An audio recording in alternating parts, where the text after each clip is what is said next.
Hey up everybody, and welcome back to the Alpes Cycling YouTube channel, where today we're going to be taking a look at the Alpes Maritimes et du Var, or that's not what it's called, the Tour des Alpes Maritimes.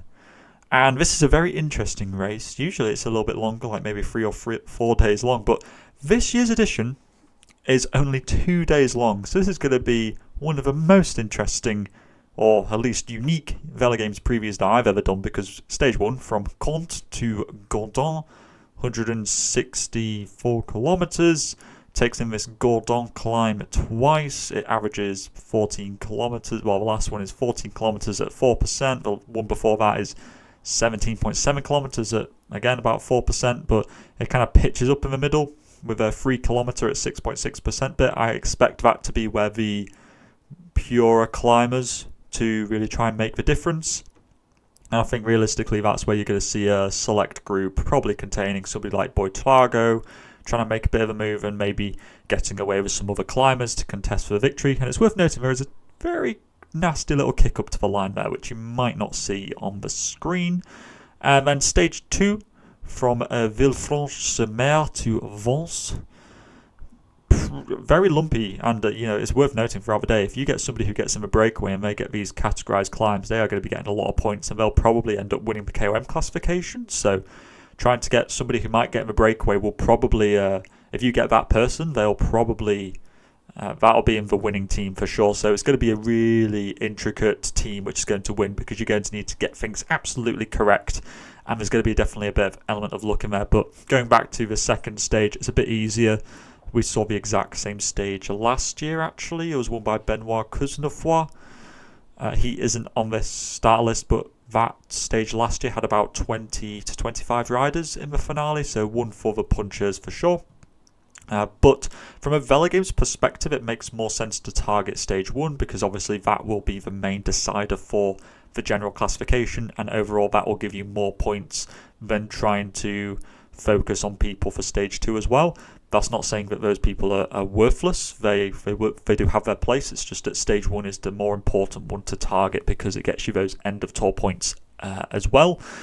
So obviously, Boitrago is the most expensive rider. He's a man on fire at the moment. He was also 4th, I think, in the Classic VAR today, which is also why this video is coming out this evening, because I was waiting for those results to come in so that I could give you the most informed preview I could.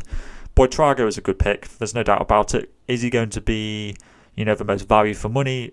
Honestly, on a race of this length, I'm not even sure if value for money even counts for anything. I think it's just about getting the winner for both days, for sure. And the winner for general classification. Is that likely to be Boitrago? Yes, I suppose it is. Could you make a better team by missing him out and spreading your points out a bit more? Yes, but I do think that a lot of the favourites for GC are in this sort of upper portion for sure. So I would say that Boitrago is a very safe one to be going with, and you can still make a pretty decent team with him in there, so I don't think he's that big of a limitation. Carapaz wasn't as good today as I was expecting, so I'm less likely to pick Carapaz, but it was just a one-day race. It doesn't mean that he's in bad form because he wasn't up there today, but it's certainly not the biggest confidence boost for me to go and spend a fifth of my team's budget on a guy who wasn't even in the top 10 today. Martinez, I think, will be working for Boitrago, but realistically he should still be inside the top 10 of the first stage, and therefore of GC. And they might also finish quite high up in terms of team general classification. But again, I would say that maybe not overly worth it. If he's going to be working for Boitrago, he's going to need to really be top 5 in GC to be worth it at that cost. I would say Aurélien Parepintre is a good choice. He didn't race today, so we don't know how he's doing, but he has done one race so far this year where he finished 2nd, so that's clearly a good sign. And I'd say that of the decathlon riders, him and probably Victor Lefay are the best ones for stage 1. Lepera is an interesting one, because he needs to survive stage 1. If he only gets points on stage 2, he's not worth it. Lepera needs to survive stage 1, but it's hard to tell, because like I said, that climb averages 4%. So in theory, he should be able to hang on in there, because there's going to be quite a lot of draft. But that steeper section, is he going to be able to hang on up there? He's never really done that well over big climbs before. He's definitely more of a pure puncher, very much a bit like Kuznetsov. So I'm not overly certain about him surviving stage 1. But if he does and then competes in stage 2, he will probably be the best value for money rider in the race. But he needs to survive stage 1, so it's a little bit risky. Guillaume Martin doesn't really... I don't think he'll be winning. He'll probably be top 10, but 16 credits, I'm not sure if that's worth it. He doesn't have that much of a sprint to even contest in stage 2, so he's not really going to do that well in stage 1, in my opinion, unless he makes that winning move, which I'm predicting, which is going to contain like a Boitlago and stuff. I'm not overly certain about Guillaume Martin. He will get you a couple of 100 points, but I'm just not sure if that's overly worth it. We're going for the pure optimised team here. 14 credit riders. Baudin wasn't that good today, and Vernon I would also say to stay away from, because he's only going to get points on stage 2, and I don't think that's worth it. Blackmore was 15th today. Maybe he could do better over the next couple of days, that's for sure. But again, it's a little bit of a risk just because he was 15th today. But I think that he provides probably one of the safer options of the 14 credit riders. Fortunato is good. Astana should do well in Team GC as well. But again, he lacks the kick to do well on stage 2. So he relies pretty solely on stage 1. But there are other riders in the team like Champussin or Scaroni who are also good options. So it's hard to tell. Astana should be getting multiple people in the top 10 because they care about getting UCI points at the moment, because they're trying to avoid relegation. So therefore, stacking up on Astana riders isn't necessarily a bad idea. Godon, I think, will do very well on stage 2, but I'm not too sure about stage 1. I think realistically they'll be going with Aurélien Pellepantler or Lefay for stage 1, and then Godon, Lepera for stage 2 to try and get the wins. That's how I see it. So I think that Godon is good for stage 2, but not for stage 1. Jaja, it's hard to tell. He was 10th in GC in Alulator. He didn't do that great today. There's also Bergadot on the team, so it could be either one of those two. But Jaja does have a decent kick on him, so I think he could be maybe like top 15 stage 1 and top 10 stage 2, and overall finish 12th in GC, which will get you 150-ish points or something a bit like that. 12 credit riders, I like Champussin and I like Lefay. The other ones I wouldn't really be touching. Gotelat just hasn't been climbing very well recently. Van Dlam, I think they'd more realistically go for Godon, just because Godon climbed better today. I'm not sure about Van Dlam's form. Zambonini will just be a domestique. So Champussin and Lefay, both good choices, both did well today. So I think they're both, they get the seal of approval for me. The 10 credit riders, Bergadot, he's a good one. He should be, at least top 20 in GC. It depends how he climbs on the first stage, but he seems like a man in okay form at the moment.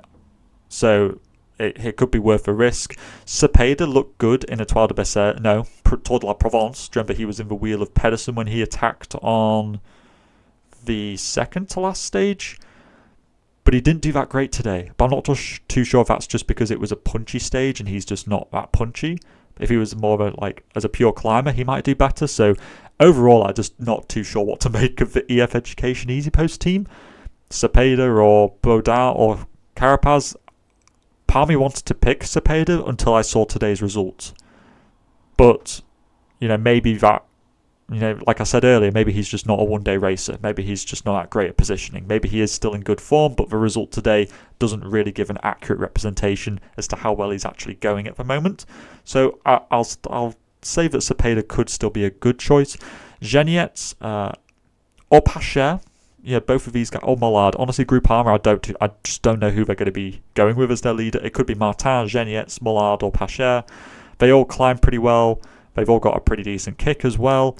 So it could be any of these guys for stage 1 or 2. I think that they all climb pretty decently. I think they could all survive stage 1. I think they could all do very well on stage 2. I just don't know which one it will be.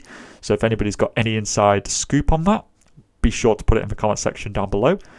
The 8 credit riders, Louis Barret, he's been in great form this year. He was top 10 today. He's a good choice. Camille Berneu as well, very similarly. He should be up there with Ballet as well, fighting for the top 10. Briard, wasn't he top 10 in Etoile de Bessèges? But he dropped off massively in the TT just because he probably isn't that much of a time trialist, but that doesn't matter in this race. So Briard, yeah, again, he could be a top 10 or a top 15 in GC. Odd Christian Eiking, more of a puncher than a climber, so I'm not sure how he would fare on stage 1. Jack Haig. Realistically, Haig should be getting assist points on the Bahrain Victorious, just assist point pool of, Boitlago and the team general classification and whatever. And he'll probably be top 50. No, not top. Well, he will be top 50 in GC. He'll be top 20 in GC. He was pretty decent today. Him, Martinez, and Boitlago, Zambanini. I think Haig is pretty good at 8 credits. He could get 150 points. The other 8 credit riders, you've got the other sprinters of Israel Premier Tech. I don't know who they'll be going with on that second stage. It'll be Vernon or Hofstetter or Louvel, Van Asbrook, Sheehan. It could be any of them. So therefore, I'm going to likely stay away from them because I don't know who they're going to be riding for. Hugo Page could very well do well on stage 2. It just depends if he survives that climb. I think he could do, so he could be a bit of an underrated one and a cheaper sprinter to go for. He does climb pretty well, so for stage 2, I think Hugo Page could certainly get up there. But I think Scaroni will be the most popular one for sure. He won today, clearly in fantastic form. He's had such a fantastic start to the year. I think Scaroni is one of the few people who I'd say you almost have to pick in this race. I think he'll be a very, very high selected rider. And I'd also say Jano Vidar. He was up there today until the last 500 metres. Then he just dropped off of the face of the earth. I don't know where he went, but promising signs today. I don't think the result is, a bit like... I can't remember who it was earlier, but the result isn't a true representation of his abilities. Cepeda, that's who it was. I think he could still be a very good choice, and I think he should be the leader for Lotto in this race. For 6 credit riders, Auger, he is a sprinter. I'm not sure if he'd survive stage 2, though, to be honest with you.